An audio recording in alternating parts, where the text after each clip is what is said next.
जैसे अल्फाज हमें बताते हैं कि जिंदगी रोशन करने का जरिया वो है, लेकिन आपकी स्क्रीन पर नजर आ रही इस ज्योति को उसके ही माता पिता ने बुझाने की कोशिश की।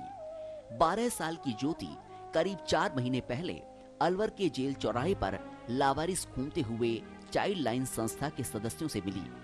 ज्योति को माता पिता के आपसी विवाद के बीच राजगढ़ कस्बे में रहने वाले मामा ने भी आसरा नहीं दिया और उसे घर से दुत्कार कर बाहर कर दिया। ज्योति के पिता दिल्ली में टैक्सी ड्राइवर हैं, तो मां का कोई अता पता नहीं। बच्ची मामा के घर से मदर के साथ में निकली थी और बच्ची के माँ बाप का झगड़ा है। बच्ची के मामा ने बालिका को लेने के लिए बिल्कुल मना कर दिया कि हम इस बालिका का पालन पोषण नहीं करेंगे और न ही हम इसको रखेंगे। उधर चाइल्ड लाइन की ओर से काफी प्रयास करने के बाद भी परिजनों ने ज्योति को नहीं अपनाया, तो ज्योति को फिर इसी संस्था ने आसरा दे दिया। इस बारे में वकील जगदीश शर्मा का कहना है कि चाइल्ड एक्ट के तहत परिजनों के खिलाफ प्रशासन कार्रवाई कर सकता है, लेकिन समाज में इस तरह बालिकाओं के साथ ज्यादती होना गलत है। अगर उनके माँ बापों के बारे में ज्ञात जानकारी है तो कानून के अंतर्गत उन्हें जो है चाइल्ड के तहत निर्वाह उनको करना पड़ेगा और उत्तरदायित्व का निर्वाह न करने के आधार पर उनके खिलाफ अभियोजन भी चालू किया जा सकता है। वहीं जनवादी महिला समिति की संयोजिका रईसा का कहना है कि समाज में इस तरह के केस कई कारणों से बढ़ते जा रहे हैं। ऐसे हालात में राज्य सरकार और प्रशासन को सख्त कदम उठाने चाहिए।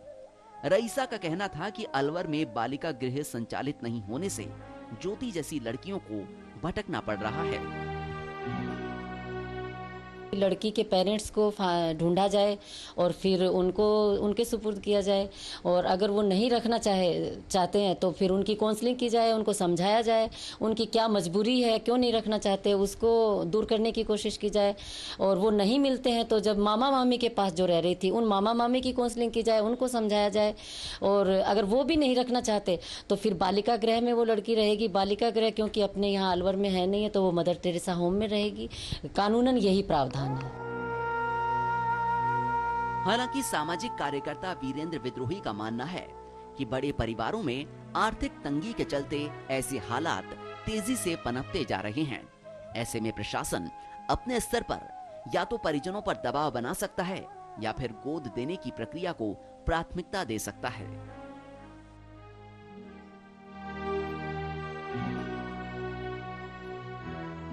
ऐसी बच्ची जिसके माता पिता मिल नहीं रहे हों, जो एक तरह से लावारिस है और अन्य रिश्तेदार उसको अपने पास रखने को तैयार नहीं है, हमें लगता है ये जिम्मेदारी राज्य की है, सरकार की है कि उस बच्ची के पालन पोषण की व्यवस्था करें। फिलहाल मुझे लगता है कि सरकार को विज्ञापन देना चाहिए, ऐसे परिवारों को आमंत्रण देना चाहिए जो परिवार उसका पालन पोषण कर सके। कुल मिलाकर ज्योति की जिंदगी में अंधेरा करने वाले कोई और नहीं बल्कि उसके स्वयं के माँ बाप और रिश्तेदार हैं। इस स्थिति के चलते उसकी न तो कोई प्रशासनिक मदद मिल पा रही है, न ही कोई एनजीओ सक्रिय रूप से इस बालिका की जिंदगी में उजाला करने का प्रयास कर रहा है। ऐसी स्थिति में ज्योति की भविष्य क्या होगा यह कहना मुश्किल है। कैमरामैन आशीष के साथ में अलवर से चंद्रशेखर शर्मा।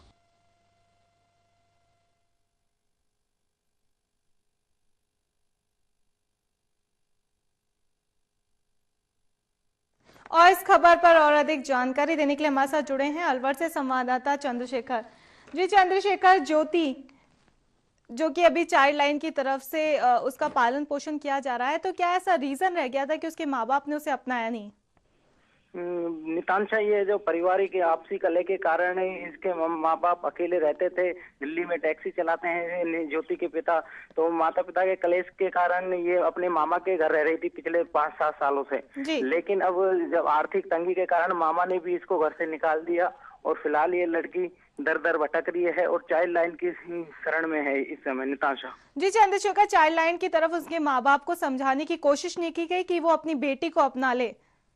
चाइल्ड लाइन की ओर से पुलिस के द्वारा और विभिन्न एनजीओ द्वारा उसके माता पिता को समझाया गया था, लेकिन समझाने के और दबाव को प्रेशर को देखते हुए ज्योति के माँ बाप इन दिनों लापता है और जो मामा है वो उनको लड़की को रखने के लिए बिल्कुल तैयार नहीं है। जी, परेशान है कि अब क्या करिए जाए इस लड़की का। जी जी चंद्रशेखर, बहुत बहुत शुक्रिया हमें तमाम जानकारी देने के लिए। और ये थे अलवर से संवाददाता चंद्रशेखर। एक बार फिर से हम आपको बता दें कि ज्योति, जिसके माँ बाप ने उसे अपनाया नहीं और एक लड़की है वो ये बोझ समझकर उसे घर से निकाल दिया, उसके बाद वो अपने मामी के पास रहने लगी, लेकिन उन्होंने भी इसे बोझ समझा और फिलहाल एनजीओ और चाइल्ड लाइन इसकी पालन पोषण कर रहे हैं।